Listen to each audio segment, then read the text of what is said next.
नमस्कार दोस्तों, कैसे हैं आप? होप सभी अच्छे होंगे। अपना Madhya Pradesh admission and information YouTube channel पर आपका फिर से स्वागत है। अगर आप 10th क्लास के बाद 3 साल का पॉलिटेक्निक इंजीनियरिंग डिप्लोमा कोर्स करने का सोच रहे हैं, तो ये वीडियो सिर्फ और सिर्फ आपके लिए है। आज के इस वीडियो में आपको बताने वाला हूँ मध्य प्रदेश में पॉलिटेक्निक इंजीनियरिंग डिप्लोमा कोर्स के लिए गवर्नमेंट कॉलेज भी हैं, प्राइवेट कॉलेज भी हैं, तो किस टाइप के कॉलेज में आपको एडमिशन लेना चाहिए और साथ ही साथ गवर्नमेंट कॉलेज में आपको एडमिशन कैसे मिलेगा, इसके रिगार्डिंग कंप्लीट जानकारी दूंगा। मतलब हम एडमिशन प्रोसेस के बारे में जानने वाले हैं, जिसमें आज मैं आपको बताने वाला हूं पॉलिटेक्निक इंजीनियरिंग डिप्लोमा कोर्स में एडमिशन के लिए बेसिक एलिजिबिलिटी क्राइटेरिया क्या है 10th क्लास में, ये भी समझने वाले हैं। साथ ही साथ एडमिशन होता कैसे है, मतलब आपको कैसे एडमिशन प्रोसेस करना है, ऑनलाइन ऑफलाइन, बच्चों के मन में ये कंफ्यूजन होता है। इसके अलावा एमपीडीटी की काउंसलिंग होती है मध्य प्रदेश के अंदर, उसके बारे में जानने वाले हैं। कौन कौन से डॉक्यूमेंट्स लगने वाले हैं, स्कॉलरशिप की जानकारी, साथ ही साथ हम जानेंगे जैसे कि ईडब्ल्यूएस एक सर्टिफिकेट होता है, जनरल कैटेगरी वाले बच्चों के पास होता है ये। और जो टीएफडब्ल्यू सीट होती है, जिससे ट्यूशन फीस बेसिकली माफ हो जाती है, बहुत कम फीस में जो है आप डिप्लोमा कर सकते हैं, इसके बारे में जानकारी। सीट अलॉटमेंट रेशियो के बारे में जानकारी। अब कुछ ऐसे बच्चे भी हैं जो बच्चे 12th क्लास के बाद पॉलिटेक्निक इंजीनियरिंग डिप्लोमा कोर्स करने का सोच रहे हैं, तो आपको करना चाहिए कि नहीं करना चाहिए, स्पेशली जिन बच्चों के पास 12th क्लास में मैथ्स है। तो आपके लिए और अदर कौन कौन से ऑप्शन है, ये भी आज मैं आपको बता दूंगा। और स्पेशली हम फोकस करने वाले हैं 10th क्लास के बाद अगर आप जो है पॉलिटेक्निक इंजीनियरिंग डिप्लोमा कोर्स करना चाह रहे हैं, मध्य प्रदेश के कॉलेज में एडमिशन लेना चाह रहे हैं, तो आपके मन में जितने भी डाउट्स हैं एडमिशन को लेके सभी क्लियर हो जाएंगे। सिर्फ आपको वीडियो को एंड तक देखना है। तो जैसे कि मैंने आपको बताया, 3 इयर्स का जो पॉलिटेक्निक इंजीनियरिंग डिप्लोमा कोर्स होता है, अगर आप मध्य प्रदेश में जाना चाह रहे हैं और उनके जो कॉलेज हैं, जैसे गवर्नमेंट कॉलेज, प्राइवेट कॉलेज में एडमिशन लेना चाह रहे हैं, तो गवर्नमेंट कॉलेज की अगर हम बात करें तो मध्य प्रदेश में 53 आपको गवर्नमेंट कॉलेज देखने को मिलेंगे, जो कि गवर्नमेंट पॉलिटेक्निक कॉलेज के नाम से। आपको हर एक एरिया वाइज जो है ये कॉलेज देखने को मिल जाएगा, आपके नियरेस्ट जहाँ भी आप रहते हैं, जिस भी सिटी से आप बिलोंग करते हैं। तो एमपी के अलग अलग सिटी में जो है बहुत सारे जो है आपको गवर्नमेंट पॉलिटेक्निक कॉलेज देखने को मिल जाएंगे, जो कि अच्छे हैं, जहाँ पे प्रैक्टिकल्स तमाम चीज़ें आपको अच्छी मिल जाएंगी। और इसके अलावा 13 अदर गवर्नमेंट कॉलेज भी हैं, जिसमें जैसे कि इंदौर का श्री वैष्णव पॉलिटेक्निक का आपने नाम सुना होगा, एक अच्छा कॉलेज माना जाता है। आरजीपीवी भोपाल का एक कॉलेज है। तो ऐसे और भी बहुत सारे कॉलेज हैं, उनमें भी आप एडमिशन ले सकते हैं। अब एडमिशन कैसे होगा, ये सब चीज़ें जानेंगे। ये सभी कॉलेज आरजीपीवी से मान्यता प्राप्त है। आरजीपीवी है क्या? आरजीपीवी जो है मध्य प्रदेश स्टेट की एकमात्र टेक्निकल यूनिवर्सिटी है, जिसका पूरा नाम राजीव गांधी प्रौद्योगिकी विश्वविद्यालय है। इससे एफिलेटेड पूरे मध्य प्रदेश में गवर्नमेंट कॉलेज भी हैं, प्राइवेट कॉलेज भी है। तो आपको आरजीपीवी से एफिलेटेड जो कॉलेज हैं, उन्हीं से जो है पॉलिटेक्निक डिप्लोमा कोर्स करना चाहिए। ये मैं आपको पर्सनल सजेशन दूंगा। जिसमें प्राइवेट कॉलेज भी हैं। प्राइवेट कॉलेज की अगर हम बात करें तो 61 आपको प्राइवेट कॉलेज देखने को मिलेंगे। अगर आपको स्पेशली जैसे कि इंदौर में रहना है, इंदौर में पढ़ना है, तो फिर जो है आपको या तो आप श्री वैष्णव पॉलिटेक्निक कॉलेज में एडमिशन ले, या फिर जो है इसमें एडमिशन नहीं मिला, कम परसेंटेज है, तो फिर आप जो है प्राइवेट कॉलेज में एडमिशन ले सकते हैं। जैसे कि एक कॉलेज का नाम मैं आपको बता देता हूँ, एक्रोपोलिस कॉलेज। ऐसे बहुत सारे कॉलेज हैं, 61 कॉलेज है, और भी बहुत सारे कॉलेज आपको देखने को मिल जाएंगे। तो 12th क्लास के बाद आपको पॉलिटेक्निक डिप्लोमा कोर्स करना चाहिए कि नहीं करना चाहिए, इसके बारे में मैं आपको आज बहुत भी महत्वपूर्ण जानकारी देने वाला हूँ। क्योंकि ऐसे बहुत सारे बच्चे हैं जो क्वेश्चन पूछते हैं कि सर हमें 12th क्लास के बाद ये 3 साल का डिप्लोमा कोर्स करें कि नहीं करें, मन में डाउट होता है। पूरे डाउट क्लियर करने वाला हूँ। उससे पहले मैं आपसे रिक्वेस्ट करूंगा, अगर आपने अभी तक इस यूट्यूब चैनल को सब्सक्राइब नहीं किया है तो इससे आप जरूर जुड़ जाएं, क्योंकि जो पॉलिटेक्निक इंजीनियरिंग डिप्लोमा कोर्स के लिए काउंसलिंग होने वाली है मध्य प्रदेश के अंदर, एमपीडीटी के, इसके रिगार्डिंग आपको बहुत सारे वीडियो मिलने वाले हैं। कब काउंसलिंग स्टार्ट होगी, कैसे फॉर्म भरना है, कौन कौन से डॉक्यूमेंट्स अपलोड करना है, मिस्टेक से कैसे बचें, तमाम चीज़ें आपको मिलने वाली हैं। तो ये सब चीज़ों की जानकारी आपको मिलती रहेगी। सिर्फ आपको इस यूट्यूब चैनल को सब्सक्राइब करना है। वीडियो अच्छा लगे तो लाइक ज़रूर कीजिएगा। देखिए, मैं ना तो कोई काउंसलर हूँ, ना कोई एजेंट वगैरह हूँ। मैं खुद जो है एक शिक्षक हूँ, मतलब टीचर हूँ। 14 साल से टीचिंग कर रहा हूँ। मैंने भी बीटेक कर रखा है, एमटेक ऑनर्स के साथ है, पीएचडी रनिंग में है। और पैरेलली एक चैनल और है जिस पर मैं बहुत सारे जो है सब्जेक्ट के वीडियो भी देता हूँ, इंजीनियरिंग सब्जेक्ट के वीडियो। तो इस ट्रस्ट के साथ आप मेरे साथ जुड़ सकते हैं डेफिनेटली। और अगर आपकी कुछ भी क्वेरी है, आप मुझे व्हाट्सएप पर मैसेज कर सकते हैं। हो सकता है मैं तुरंत आपको रिप्लाई ना करूं, एक दिन बात करूं, 2 दिन बात करूं, लेकिन हर एक बच्चे का जो भी क्वेश्चन पूछता है उसका आंसर जरूर देता हूं। तो डेफिनेटली आप मुझे व्हाट्सएप पर भी मैसेज करें। और प्लीज़ इस यूट्यूब चैनल को सब्सक्राइब करना ना भूलें, क्योंकि काउंसलिंग के बाद भी आपको जैसे कि लेटरल एंट्री में एडमिशन लेना है ना, जैसे कि अगर आपने डिप्लोमा कर रखा है तो डायरेक्ट जो है आप सेकेंड ईयर से बीटेक कर सकते हैं गवर्नमेंट कॉलेज और प्राइवेट कॉलेज से मध्य प्रदेश के अंदर। और भी बहुत सारी करियर अपॉर्चुनिटीज़ हैं जिनके बारे में मैं बताने वाला हूँ आने वाले टाइम में। कॉलेजेस के रिव्यू हो गए, प्लेसमेंट की जानकारी, स्कॉलरशिप की जानकारी, तो जुड़ जाइए इस यूट्यूब चैनल से और इन्फॉर्मेशन लेते रहिए।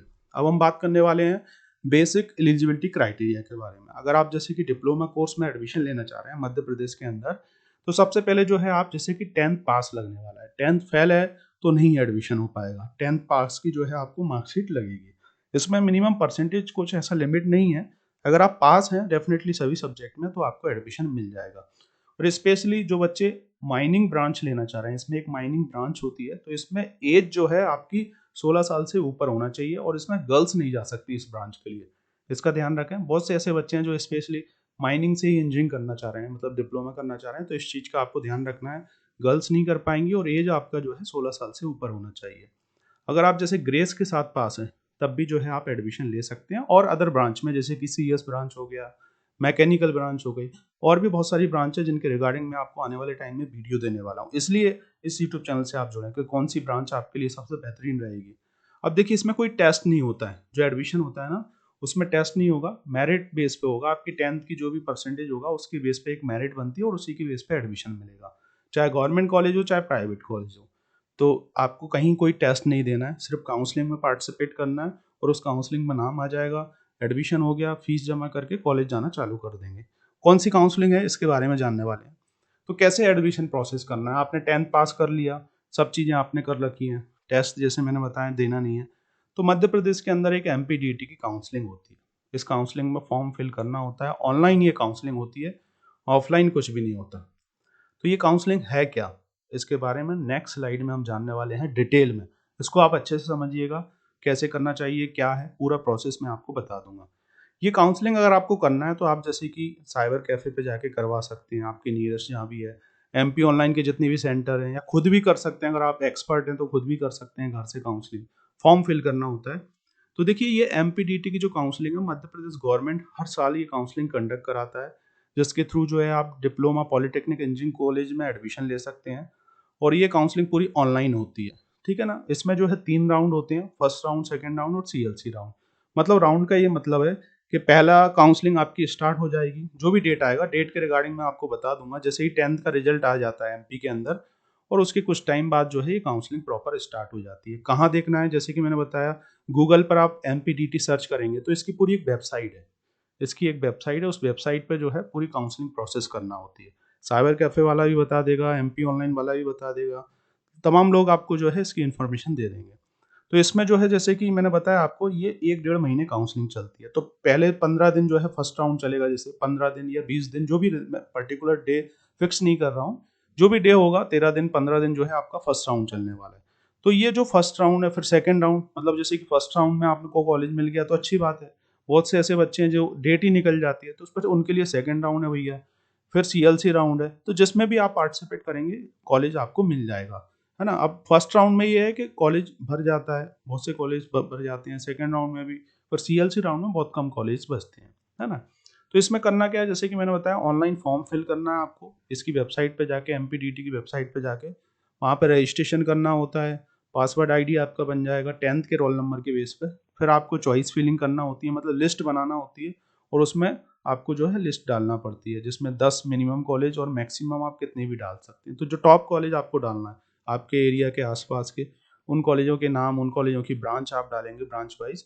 और यहाँ पर एमपीडीटी आपसे कुछ चार्जेस लेता है, जो भी चार्जेस लेगा वहाँ पे आपको पता पड़ जाएगा। और 10th के मेरिट बेस पे आपकी एक लिस्ट आ जाएगी कुछ दिनों बाद। ये प्रॉपर ऐसा नहीं है कि एक साथ सब चलता है। पहले रजिस्ट्रेशन की लिंक ओपन होगी, फिर चॉइस फिलिंग की, फिर मेरिट लिस्ट आएगी, फिर रिपोर्टिंग करना है कॉलेज में जाके आपको, डॉक्यूमेंट्स और फीस ले जाके। तो इस टाइप से आपका एडमिशन पूरा डन हो जाता है। अगर आपको जैसे आपका मनपसंद कॉलेज मिल गया तो आप रिपोर्टिंग कर दें, नहीं मिला तो भैया सेकंड राउंड के लिए चले जाएं, आप सीएलसी राउंड के लिए चले जाएं। तो आपके पास पूरा 1 डेढ़ महीना है और 3 राउंड हो रहे हैं। अब किस राउंड में आपको अच्छा कॉलेज मिल जाए उसके अकॉर्डिंग अपना कॉलेज सेलेक्ट कर लें। ब्रांच का भी होता है कि भैया आपको मनपसंद आपकी ब्रांच मिल जाए।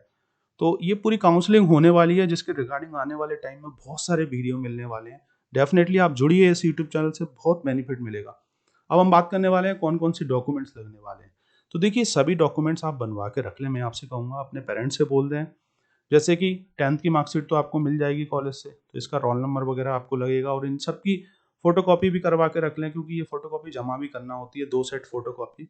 एमपी का डोमिसाइल, मूल निवासी प्रमाण पत्र लगेगा आपको, जाति प्रमाण पत्र, इनकम सर्टिफिकेट 3 साल के लिए जो है वैलिड होता है, तो देख लें एक्सपायर तो नहीं हो गया भैया। समग्र आईडी, आधार कार्ड, टीसी माइग्रेशन आपको स्कूल से लेना है, जो कि मिलता है 10th क्लास के बाद, अगर आप छोड़ेंगे या जो भी है आप उस हिसाब से। आधार कार्ड हो गया, फोटो हो गया। एमपीडीटी का अलॉटमेंट लेटर, ये तो जब आप काउंसलिंग करेंगे उसके बाद ही मिलेगा, तो इस चीज़ का आप ध्यान रखें, ये बाद में आपको मिलेगा जब कॉलेज में जाके आपको ये जमा करना होता है रिपोर्टिंग के टाइम। तो ये सभी डॉक्यूमेंट्स आप बनवा लें, और जितने भी ये डॉक्यूमेंट्स हैं अभी डिजिटली बनने लगे हैं ना, तो इस चीज़ का आप ध्यान रखें। उस पर एक सीरियल नंबर होता है, वही नंबर वगैरह आपकी जब आप काउंसलिंग करेंगे तो उसमें डलेगा प्रॉपर, और कुछ डॉक्यूमेंट्स आपको अपलोड भी करना होते हैं।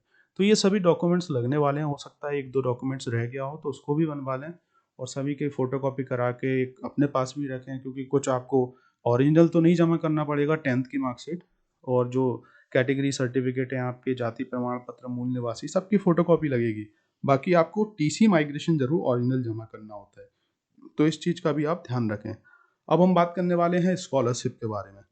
तो जो एमपी के बच्चे हैं उनके लिए अगर हम स्कॉलरशिप की बात करें, क्योंकि अदर स्टेट के बच्चों के लिए स्कॉलरशिप नहीं मिलती है, मतलब जाति की जो स्कॉलरशिप है सिर्फ एमपी के बच्चों के लिए मिलेगी। देखिए ये जो स्कॉलरशिप है इसमें वेरिएशन होता रहता है, क्योंकि सरकार है, सरकार क्या स्कॉलरशिप दे रही है सरकार पर निर्भर होता है, फंड के ऊपर भी निर्भर होता है। तो जो अभी तक एक एवरेज स्कॉलरशिप आती है, ओबीसी कैटेगरी वाले बच्चे हैं और जो एमपी के मूल निवासी, ये पर ईयर स्कॉलरशिप आती है। तीनों साल आपको जो है, जैसे कि पहले साल इतनी आएगी, दूसरे साल इतनी आएगी, तीसरे साल इतनी आएगी, तो तीनों साल आने वाली है। तो 11,000 से लेके 14,000 के बीच में अभी तक आई है। अब जितनी भी आ जाए, जैसे कि 12,400 आ गई, जो भी आएगी, तो आपका जैसे कि 1 साल कंप्लीट होगा तो 1 साल के पहले ही जो है आपकी स्कॉलरशिप आप ही के अकाउंट में आती है, दूसरे के अकाउंट में नहीं आएगी। इसके अलावा अगर आप SC/ST कैटेगरी से हैं तो थोड़ी सी ज़्यादा स्कॉलरशिप मिलती है। 18 से लेके 23,000 के बीच में जो भी स्कॉलरशिप आएगी ये आपकी स्कॉलरशिप मिलेगी। बाकी जो SC/ST कैटेगरी वाले बच्चे हैं इनको शायद आवास का भी मिलता है, तो उसका आप पता कर लीजिएगा। रहने का आपको मिल जाता है अगर आप कहीं दूसरी जगह रह रहे हैं तो, उस टाइप से। और ये स्कॉलरशिप जो है आपको आपके लिए फॉर्म फिल करना होता है, तभी स्कॉलरशिप आती है। जब आपका एडमिशन हो जाएगा किसी कॉलेज में तो वहाँ पे आपको जो है एक MP ऑनलाइन जो है फॉर्म फिल करना होगा MP टास्क के थ्रू, और आपको ये सभी सर्टिफिकेट्स अपलोड करना होंगे। तमाम प्रोसेस के थ्रू जो है फॉर्म फिल करके ही काउंसलिंग आती है। अगर आप जैसे एडमिशन ले लिए और फॉर्म नहीं भरे तो आपको स्कॉलरशिप नहीं मिलेगी। तो इसके लिए भी प्रॉपर आपको वीडियो मिलने वाले हैं, तो स्कॉलरशिप के लिए आप सभी डॉक्यूमेंट्स बनवा लें। आपके जो कॉलेज है वहाँ पे भी स्कॉलरशिप डिपार्टमेंट होगा, वहाँ पे भी पता कर लें, और अपने दोस्तों से भी पूछते रहें। तो इसकी इन्फॉर्मेशन आपको जब काउंसलिंग हो जाएगी और उसके बाद फॉर्म फिल होंगे आपके कॉलेज में, तो हर बच्चा जो है मालूम होता है कि फॉर्म भरे जा रहे हैं स्कॉलरशिप के, तो आप भी अवेयर रहें और फॉर्म भरते रहें। अब हम बात करने वाले हैं EWS एंड TFW सीट के बारे में। तो एमपी के जो बच्चे हैं, जो जिनके पास एमपी का मूल निवासी है, मतलब जाति प्रमाण पत्र और ये सब चीज़ें हैं उनके पास, है ना, तो इसमें जो है उनको एक EWS सर्टिफिकेट होता है जनरल कैटेगरी वाले बच्चों के लिए। जो बच्चे जो है आर्थिक वर्ग से कमज़ोर हैं, मतलब फाइनेंशियल कंडीशन अच्छी नहीं है, तो उनके लिए जो है 10% सीटें एक्स्ट्रा मिल जाती हैं, हाँ, हर कॉलेज में एडमिशन के लिए। तो ये अगर आपके पास सर्टिफिकेट है, सिर्फ जनरल वाले बच्चे जो है इसको बनवा सकते हैं। आप पता कर लीजिएगा आपके नियरेस्ट, जहाँ भी कलेक्टेड वगैरह जाके जहाँ भी ये बनता हो वहाँ पूछ लीजिएगा। 1 साल के लिए ये बनता है, और इसमें शायद इनकम वगैरह का रहता है कि इनकम आपके फादर की 8 लाख से कम होना चाहिए। तो ये इससे जो जनरल कैटेगरी वाले बच्चे अपनी सीट रिजर्व कर सकते हैं, क्योंकि 10% सीटें हर कॉलेज में एक्स्ट्रा मिल जाती हैं इसके लिए, और वही बच्चे इसके लिए अप्लाई कर सकते हैं। TFW का मतलब होता है ट्यूशन फीस वेवर, मतलब इसमें जो ट्यूशन फीस होती है कॉलेज की वो पूरी माफ़ हो जाती है। मतलब जो नॉर्मल फीस है एक बच्चे की, उसके कंपैरिजन में आपको कम फीस देना होगी। लेकिन ये सीट उन्हीं बच्चों को मिल पाती है जिनका 10th में अच्छा परसेंटेज होगा। अगर आपका अच्छा परसेंटेज होगा तभी इस सीट के लिए आप अप्लाई कर पाओगे, क्योंकि टॉप परसेंटेज वाले बच्चों को ये मिलेगी। हर बच्चा चाहता है कि हमारी फीस कम हो, तो हर बच्चा चाहेगा कि TFW सीट डाल दें। अब मिलती उन्हीं को जिनका परसेंटेज अच्छा, और ये सीटें भी कम होती हैं, 5% सीटें होती हैं सिर्फ। तो होप आप EWS के बारे में जान पाए होंगे, जो कि सिर्फ जनरल कैटेगरी वाले बच्चों के लिए बेनिफिट मिलने वाला है। इससे सिर्फ आपको एक्स्ट्रा 10% सीटें मिल जाती हैं। और TFW जो है, इसमें एक ऑप्शन होता है, जब काउंसलिंग आप भरेंगे तब आप TFW का ऑप्शन क्लिक कर देना। जिस कॉलेज में TFW सीट अवेलेबल होगी वहाँ पे वो सीट आपको मिलने के चांसेस होते हैं। अगर आपका 10th में 85 या उससे ऊपर परसेंटेज होता है तो मिल जाता है। अब हम बात करने वाले हैं सीट अलॉटमेंट रेशियो के बारे में। तो 95% सीटें एमपी के बच्चों के लिए होती हैं, और 5% सीटें जो है एक्स्ट्रा होती हैं बाहर के लोगों के लिए। तो ऑलमोस्ट आपके लिए ज़्यादा सीटें अगर आपके पास एमपी का मूल निवासी है ना? तो ये एक इस टाइप से जो है सीट भरी जाती है, उसके बारे में मैंने बेसिक आपको बताया। बाकी अगर आप ओबीसी के हैं तो उसके लिए भी एक्स्ट्रा सीटें होंगी, एससी एसटी के लिए भी जो है कुछ रिजर्व सीटें होती हैं, वो आप देख लीजिएगा। अब हम बात करने वाले हैं क्या 12th क्लास के बाद डिप्लोमा कोर्स करना सही है? जिन बच्चों के पास 12th में मैथ सब्जेक्ट है, वो कभी भी डिप्लोमा कोर्स ना करें। मैं 12th की बात बोल रहा हूँ, जिन लोगों ने 12th कर रखा है ना? हाँ, अगर आपने जैसे कि 10th से ही डिप्लोमा कर रखा है और उसके बाद आपने 10th 11 12th भी कर रखा है, तो वो अलग बात है। लेकिन जिन बच्चों ने 12th कर रखा है, वो डिप्लोमा करने का सोच रहे हैं, तो आप ये ना करें। आप डायरेक्ट बीटेक करें, वो आपके लिए फ़ायदेमंद चीज़ है। उसमें आपको पैकेज भी अच्छा मिलेगा, तमाम चीज़ें आपको अच्छी मिल जाएँगी। अगर आप कोई इस चीज़ को लेके डाउट है तो ये मेरा नंबर है, इस पे मुझे व्हाट्सएप पे मैसेज कर दीजिएगा, मैं आपके सभी डाउट्स क्लियर कर दूँगा, या आप फ़ोन लगा लेना। स्पेशली मैथ्स के बच्चे हैं 12th क्लास में, अगर आप जैसे डिप्लोमा करने का सोच रहे हैं तो। बाकी अगर आप अदर सब्जेक्ट से हैं, है ना? 12th आपने अदर सब्जेक्ट से कर रखा है, तो फिर आप 10th के बेस पे आपको एडमिशन मिलेगा, है ना? और आप कर सकते हैं डिप्लोमा। अगर आप इंजीनियरिंग में जाना चाह रहे हैं, तो फिर आप कर सकते हैं डिप्लोमा, वही आपके लिए ऑप्शन है। और 10th वालों के लिए तो जो है, अगर 10th के बाद ही करना है, तो आपके फादर ने सोच रखा है या आपने फाइनल डिसीजन कर रखा है, तो अच्छी बात है। और इसके साथ आप 12th भी डाल दीजिए, अगर ओपन से कहीं 12th भी हो रहा है आपका, जैसे कि 11 12th हो रहा है, तो वो भी आप कर सकते हैं डिप्लोमा के साथ। तो एक तरीके से ये आपके लिए एक मैंने बताया है कि 12th वाले बच्चों को करना चाहिए कि नहीं करना चाहिए। अगर आपके पास मैथ्स है, करंट ईयर के अगर आप स्टूडेंट्स हैं, तो डिप्लोमा ना करें, फिर तो आप बीटेक ही करें। बीटेक आपके लिए बेहतर ऑप्शन है। क्यों बेहतर ऑप्शन है, इसके बारे में प्लीज़ आप पूछ लीजिए, क्योंकि आप गलती कर देंगे तो फिर आपके साथ दिक्कत क्रिएट हो जाएगी।